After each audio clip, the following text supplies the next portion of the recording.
Good morning, class. Today we are going to start chapter number 16, that is government budget and the economy. Today we will decide the meaning and definition of budget.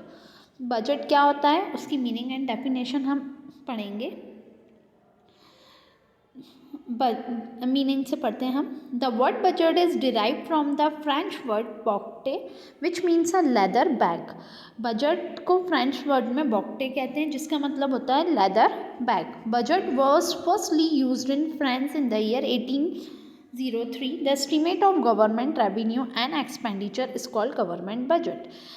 अब budget firstly French में 1803 में word आया था जिसमें हमने government revenue and expenditure को जितने भी गवर्नमेंट के रेवेन्यू मतलब इनकम है और जितने भी गवर्नमेंट के खर्चे हैं उन सब को हमने गवर्नमेंट बजट कहा. In a democratic government setup budget is an important yardstick to measure the progress of an economy. Responsibility of preparing budget lies on finance minister who prepare budget in present time for future based on past experience. अब क्या हुआ कि जो responsibility थी budget को prepare करने की वो किसके ऊपर थी, फाइनेंस मिनिस्टर के ऊपर. फाइनेंस मिनिस्टर को अपने एक्सपीरियंस से और फ्यूचर बेस्ड के अकॉर्डिंग बजट को प्रिपेयर करना था. The union budget of a country presented in parliament. It is prepared from the point of view of central government and express detail like public revenue, public expenditure, public debt, financial management and other related to fiscal policy. अब क्या वो union budget present करता है, जो भी budget वो prepare करता है वो पार्लियामेंट में प्रेजेंट करता है. It is prepared from the central government detail के अकॉर्डिंग वो प्रिपेयर किया जाता है. जैसे कि पब्लिक रेवेन्यू, कितना हमें पब्लिक से इनकम हो रही है, कितना खर्चा हो रहा है पब्लिक के ऊपर, कितना डैप है, हमने कितना लोन लिया हुआ है, कि फाइनेंशियल मैनेजमेंट कैसा है, इन सब के अकॉर्डिंग हम बजट प्रिपेयर करते हैं. The constitutional provision of budget are mentioned in Article 112 in the Constitution of India. Usually budget is presented in the month of Feb every year. Usually जब भी budget prepare किया जाता है वो Feb के month में प्रिपेयर किया जाता है. Budget amount expect to raise in coming financial year and how where it intend to spend the money. Budget में क्या होता है कि गवर्नमेंट पहले से ही प्लान करती है कि हमारा कहाँ कहाँ खर्चा है और कहाँ कहाँ इनसे होने वाली इनकम और कहाँ कहाँ होने वाला खर्चा. जितनी भी वो इनकम होती है उससे वो अपना बजट सेट करती है और फिर वो उसको डिसाइड करती है कि उनको कहाँ कहाँ कितना कितना स्पेंड करना है. अब डेफिनेशंस में Rene Stourm, professor Dalton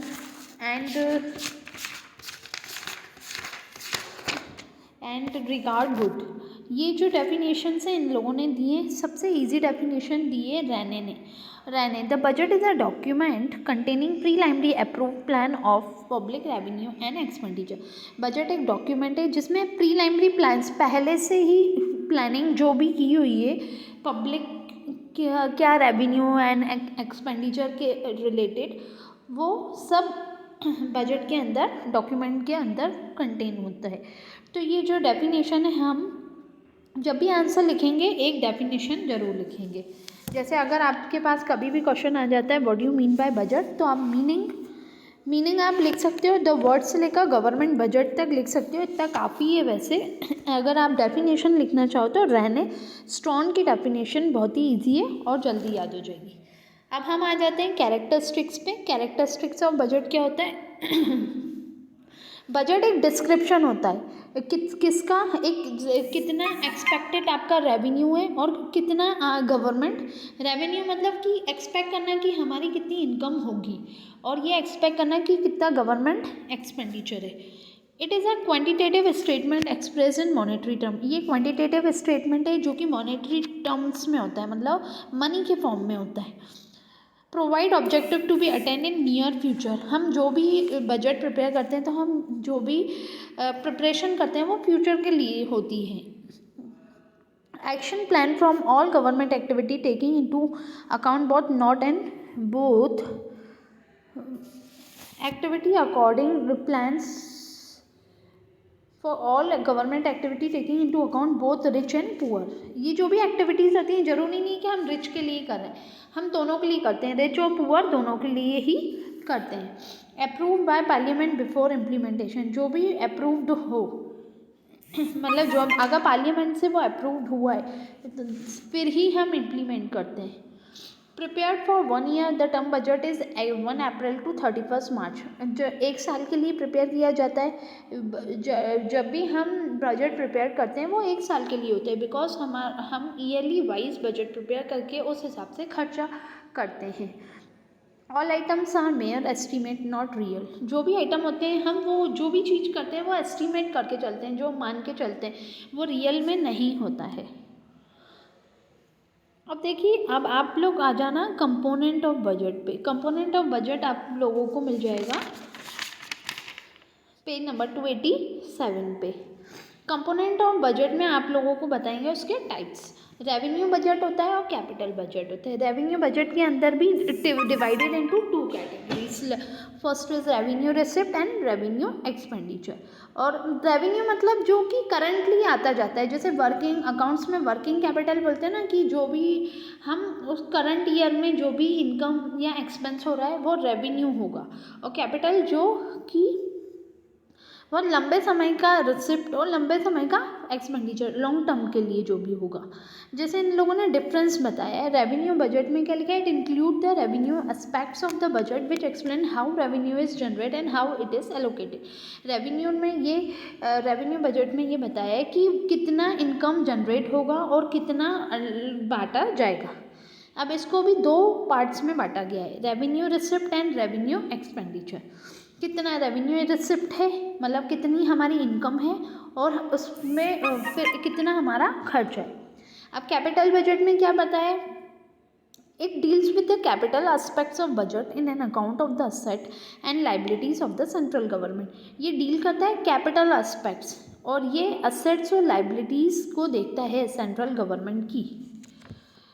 and it has 2 parts, capital receipt and capital expenditure. ये इसके 2 पार्ट्स होते हैं, capital receipt and capital expenditure.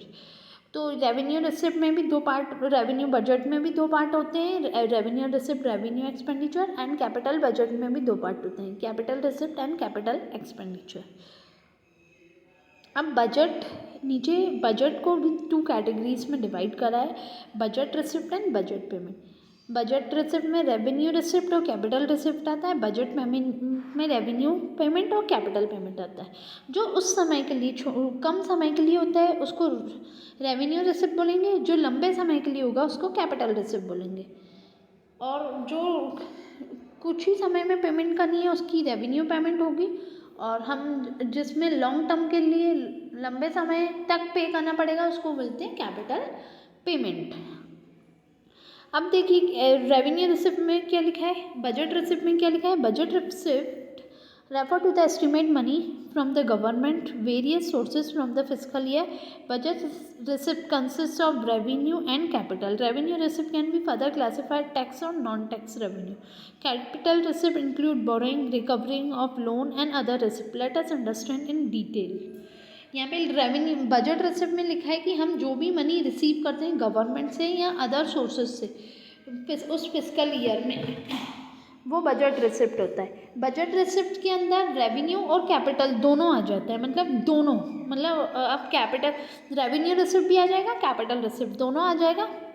Revenue receipt के अंदर जो इस साल का टैक्स है, ये नॉन टैक्स रेवेन्यू, तो इसी साल में जो हमने टैक्स से रिलेटेड इनकम अर्न करी है या non tax related income earn करी है, वो सारी। कैपिटल रिसिप्ट के अंदर बोरोइंग, रिकवरिंग ऑफ लोन और अदर रिसिप्ट, ये सब आ जाएगी।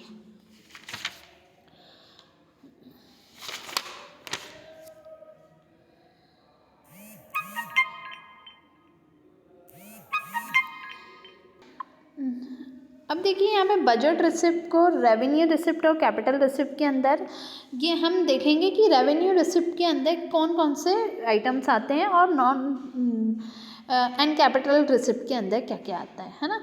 अब जैसे यहाँ पे देखेंगे टैक्स रेवेन्यू के अंदर आपके डायरेक्ट टैक्स और इनडायरेक्ट टैक्स आएंगे। रेवेन्यू रिसिप्ट वो रिसिप्ट होती है जो गवर्नमेंट क्रिएट नहीं करती है, ये वो रिसिप्ट होती है जो गवर्नमेंट क्रिएट नहीं करती है, which do not create any liability और रिडक्शन इन द असेट। ना गवर्नमेंट की लाइबिलिटी क्रिएट होती है ना असेट क्रिएट होती है। ये रेगुलर और रिकरिंग नेचर की होती है, जहाँ पे हम नॉर्मल एक्टिविटी करते हैं, जैसे कि टैक्स कलेक्ट करना। गवर्नमेंट टैक्स कलेक्ट करती है तो गवर्नमेंट के यहाँ से ना असेट कम होगी और ना लाइबिलिटी क्रिएट होगी, क्योंकि गवर्नमेंट हर एक पर्सन से इनकम टैक्स लेगी या कोई भी जीएसटी वगैरह लगाएगी प्रोडक्ट पे, तो वो हर एक बंदा की रिस्पॉन्सिबिलिटी है उसको पे करना, है ना।